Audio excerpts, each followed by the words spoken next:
And how many of us have those narratives where it's like, man, I can't coach someone on shame if I'm still dealing with shame. No, you can't. All you have to be is one chapter ahead to have expertise. Yes. Right. Here's the reality. In her situation, she had this narrative around what it meant to be financially successful and what it meant to be an effective CFO, none of which ever said you have to manage your own books effectively. It's only a matter of whether or not you can do it for your client.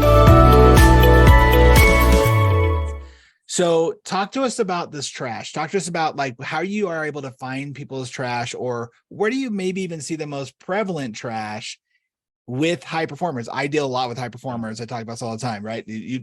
They're so high performers living in a world of people who aren't, right? They're team members, they're staff members.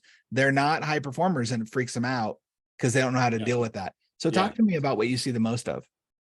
Well, what I can say definitively is that I think shame is hands down the most prevalent across the board. But the problem with shame is that it is the ultimate wolf in sheep's clothing, because it presents itself as fear, guilt, scarcity, perfectionism, control, like any number of other emotions, anger, right? Like all of it.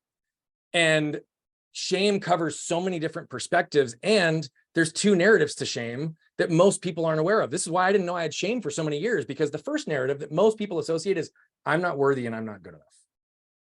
I'd be lying if I told you I didn't have moments that I existed there, but that was never my predominant narrative. The other side of it is when you shut that down, you show up in the arena and you're ready to go to battle. It's who the fuck do you think you are? See, everything major I ever did, I felt the need to apologize for. Why shame is so damaging is it checks you from the bottom and it checks you from the top, and you feel like you're living within these boundaries of what the world has told you you should be. Should's a shame-based word because it implies whoever you are, whatever you're doing, it's not good enough. And so I can say hands down, shame is the most predominant pattern I see in high performers. Now, where does that come from? How does it present? It can look very different based across that spectrum. So shame can be conditioned in a moment where one sibling gets preferential treatment over the other, and the other never feels worthy, never feels good enough, always feels overlooked, right? It could be the first time someone got attention was in sports. And because they're now getting accolades and recognition and love and validation through them performing at a high level, that's where they put all of their attention. We start creating these narratives, these belief systems, both intellectually and emotionally throughout our lives, that we only further seek information to validate and prove unconsciously, right? So high performers are those that are, shame is going to be one of those patterns where it's like, I'm going to say yes to everybody for everything and not have any boundaries because I don't know how to effectively advocate for myself. And as a result, I'm actually burning myself as a result of it, but it's only because I want them to love me. And if I don't show up, they're not going to, right? Like, it's never feeling like your team see you, understand your vision, but it's because you can't, as a leader, understand that it's because you're delivering everything through armor, which is only giving them a portion of the actual message, right? There are so many things that happen as a result of this with high performers that keep us disconnected in our businesses, from our clients, from the wealth we want to generate. And that's why I developed the Waste to Wealth method, because it's 5 pillars that are guaranteed for any individual or organization to identify and remove or transform that waste so that it's either not in your way any longer, or it's transformed to a place where it's generating wealth and showing you how to connect and convert at the highest level in your relationships, business, life, and health. And that's the most common. Now, high performers also don't ever want to say they struggle with self-worth.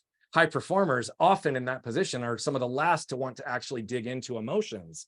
But what's interesting is the majority of them have a further degree of emotional intelligence and more emotional depth once they start to tap into it, because those same situations that conditioned and patterned their performance were the same ones that caused them to be able to read people so they could redirect attention from themselves, make themselves small, protect others. See, they're all connected. Our trash and our treasure are formed in the same moments. And the treasure is typically formed by all the trash pressure.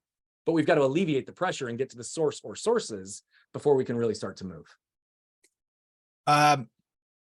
Talk to me about, because I want to go into the 5 pillars. Before we hit there, I want to talk about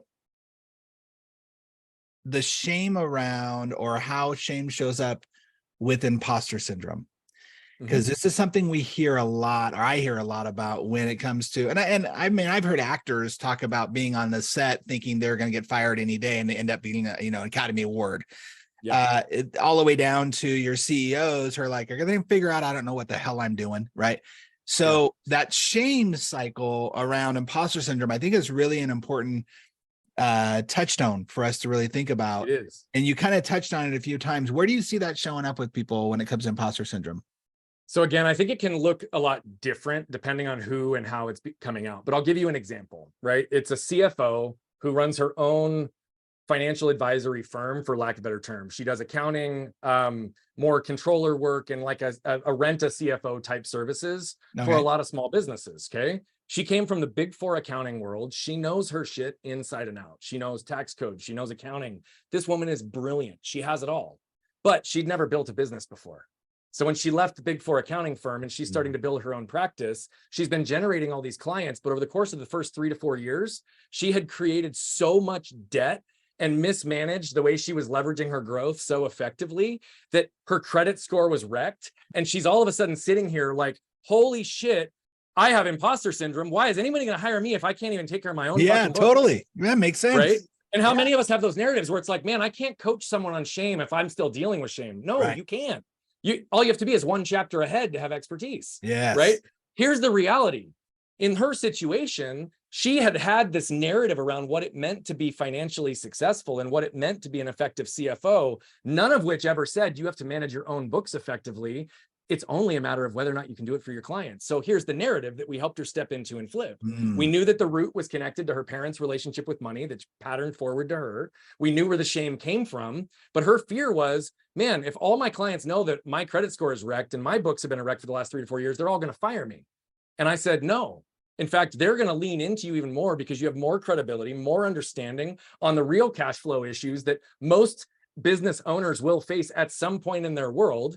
And by you stepping into it, all you've done is reinforced your narrative that as I do what I do, my realm of genius, I have blind spots for myself, which means that I need my accounting team to actually keep me accountable, to give me the same tools, to make the same decisions, to know the tools I need to make decisions in my business, just like I do for you. My learning experience is I believed I could do it all and I never had to before. Now I realize and have the lessons I need to know to make sure that every entrepreneur gets the resources they need, the skill sets they need, and that I can help them navigate those areas they're afraid to step into where they don't look successful, right? It doesn't matter what industry we're in, but this is a perfect example of imposter syndrome. Yeah, totally. It's so true. And I love how you said this finding the root of what the parents taught her and stuff like that.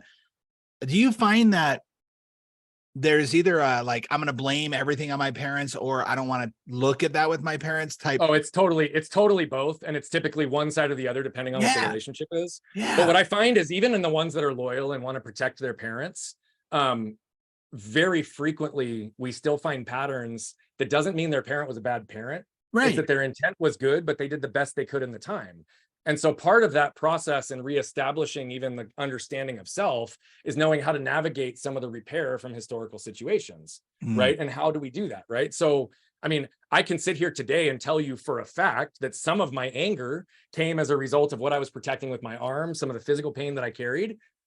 But my dad also grew up in a very toxic, abusive environment, and my dad screamed at us when we were kids. He never hit us, but I learned a pattern of understanding how to communicate. And I learned a way of communicating with my loved ones that I carried for years, and ultimately started treating and speaking to my kids the same way I never wanted to be spoken to. And I couldn't even prevent it. No. And it's a really great kind of case study to look at, because at the beginning of this conversation, you talked about what your parents taught you was what helped you overcome this and see from a new perspective. And yet it's totally okay to say, and yes, there are parts of what they did that also created 20 years of frustration and shame and all that. How does what I also know, and I want to make sure that this part said, I also know that they always had the highest intent and did the best they could with the tools, resources, and knowledge they had at the time. And when we can get to that place of understanding with our parents, it alleviates a lot more. And it allows us to give them grace and compassion in a way that's different, because I know, despite the anger or resentment that I might have felt directed towards them, they never did anything with malintent, ever. Yeah. And so for that, it's like, well, if they never intended to harm me, then it was just a byproduct of the decisions that were made and the way it patterned forward, not something that I put in my son's life because I wanted him to feel this way. Right. And what a cool thing to be able to get to the place of recognizing that. So now you can be the change agent for your son, because inevitably, because you're human, you're going to do things that your son later on is going to be able to go like, oh, dad taught me that, but that probably wasn't the best way to X, Y, Z. I see that in my own life big time, especially with my dad's side of things, right? Where I look at and be like, oh, well, he didn't really know that much, but I had a huge aha a couple of weeks ago with how I was using my story as I wasn't intending, and maybe in some ways I was intending as the woe is me to get people to have sympathy of, I don't have a dad that I call up and ask, advice from. I don't have that type of relationship with my dad because he left when I was 8 and all this stuff. But you know what? My dad helped me rebuild the kitchen in my first house. He helped me build a pergola in my second house. He helped me build a deck in this house at a time where he had cancer. And so all of a sudden I'm like, oh, he still used the tools that he had. They might not have been the way that I thought they should be, or I gave him shame about, or placed shame on him about. I want to make sure though that we dive this into the 5 pillars of how you help this, because all of this stacks on to the 5 pillars of how people are actually running their business, running themselves. And how does that show up for people? So talk to us about the 5 pillars that we need to be aware of. Hey, there's no reason to learn how to own your role on your own. If you like that clip, go ahead and click right here for another one. Or if you want to watch the entire podcast, go ahead and click right here. Also, don't forget to like and subscribe.